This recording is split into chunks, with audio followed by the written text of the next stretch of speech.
Hello everyone, I am doctor Govind कहा, consultant gynaecologist and laparoscopic surgeon. आज हम बात करेंगे सर्वाइकल कैंसर के बारे में। ब्रेस्ट कैंसर के बाद में इंडियन फीमेल्स में होने वाला सेकंड मोस्ट कॉमन जो कैंसर होता है वो सर्वाइकल कैंसर होता है। बट सबसे अच्छी बात यह है कि it is a highly vaccine preventable cancer. अगर एक टीका लगा लेते हैं हम तो हम इस कैंसर से बच सकते हैं। ये कैंसर एक वायरस से होता है जिसे हम HPV ह्यूमन पेपिलोमा वायरस बोलते हैं।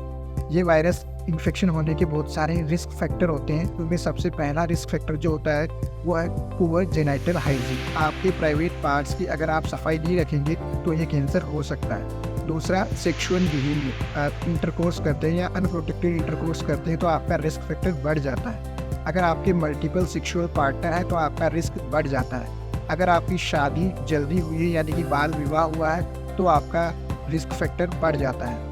आपके जीवन काल में रिपीटेड प्रेगनेंसीज होती है तो आपका कैंसर का चांसेस बढ़ जाते हैं। आप लंबे टाइम तक स्मोकिंग करते हैं या गर्भ निरोधक गोलियों का इस्तेमाल करते हैं तो आपको बच्चेदानी का कैंसर होने की संभावनाएं बढ़ जाती हैं। अगर अपने कैंसर की संभावनाएं बढ़ जाती है उसके बचने से जो टेस्ट होते हैं उसे हम स्क्रीनिंग टेस्ट कहते हैं। तो स्क्रीनिंग टेस्ट का जो सबसे पहला टेस्ट हम करते हैं उसको हम पेप्स स्मीयर बोलते हैं या लिक्विड बेस्ड साइटोलॉजी बोलते हैं।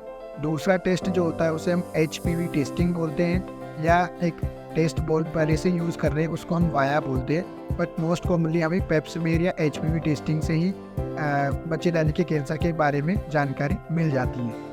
ये स्क्रीनिंग टेस्ट हमें कब स्टार्ट करने चाहिए?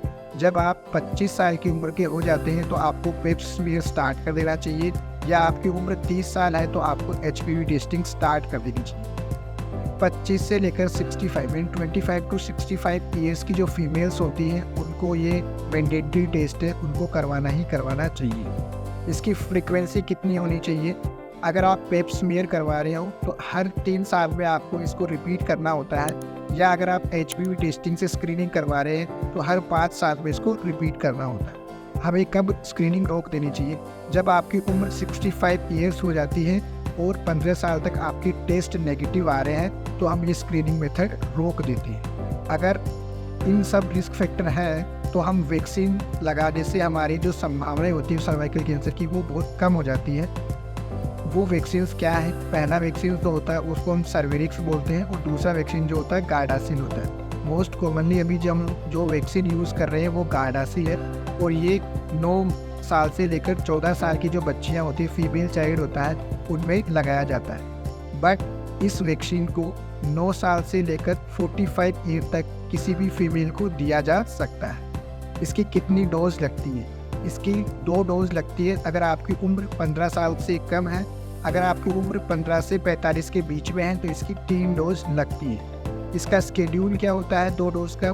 जब हमें 2 डोज लगानी है तो इसका स्केड्यूल होता है 0 और 6। इसका मतलब ये है कि अगर आपको वैक्सीन की पहली डोज आज लगी है तो उसकी सेकंड डोज 6 महीने बाद में लगी। जब आप 3 डोज का स्केड्यूल फॉलो कर रहे हैं और आप गार्डासिल यूज़ कर रहे हैं तो आपको डोज अगर पहली आज लगी है तो उसके 2 महीने बाद में सेकंड डोज लगेगी और आज से 6 महीने बाद में थर्ड डोज लगेगी। तो 0, 2 और 6 के मंथ का इसका स्केड्यूल होता है। एक हम कैचअप वैक्सीनेशन भी करते हैं क्योंकि हमारी पॉपुलेशन में 15 टू 26 ईयर की फीमेल जो होती है वो मोस्टली सेक्सुअल एक्टिव बहुत ज़्यादा होती है, तो हमें उनमें 3 डोज के HPV के वैक्सीन लगाने चाहिए। तीसरा क्वेश्चन आता है कि अगर हम भूल जाए यानी कि डोज इंटरप्ट हो जाए तो हमें क्या करना है? अगर आप एक डोज लगाने के बाद में दूसरी या तीसरी डोज को भूल गए तो आपको जब भी याद आए आपको वो रिमेनिंग डोज, बची हुई डोज ले लेनी है, रीस्टार्ट करने की ज़रूरत नहीं है। अगर आप प्रेग्नेंट फीमेल हैं या आप बच्चे को दूध पिला रही हैं लैक्टेशन में, ये टीका HPV का वैक्सीनेशन रिकमेंडेशंस नहीं है। तो होप ये वीडियो आपको HPV वैक्सीन और सर्वाइकल कैंसर के रिस्क फैक्टर के बारे में बताएगा। अगर आपको फिर भी कोई क्वेश्चन है इसके रिलेटेड आप अपने क्वेश्चंस कमेंट बॉक्स में लिख सकते हैं। मैं या मेरी टीम का कोई भी सदस्य आपको सर्वाइकल कैंसर के स्क्रीनिंग मेथड, ट्रीटमेंट और HPV वैक्सीन्स के कॉस्ट, स्केड्यूल, डोज सबके बारे में संपूर्ण जानकारी देने की पूरी कोशिश करेगा। Thank you so much.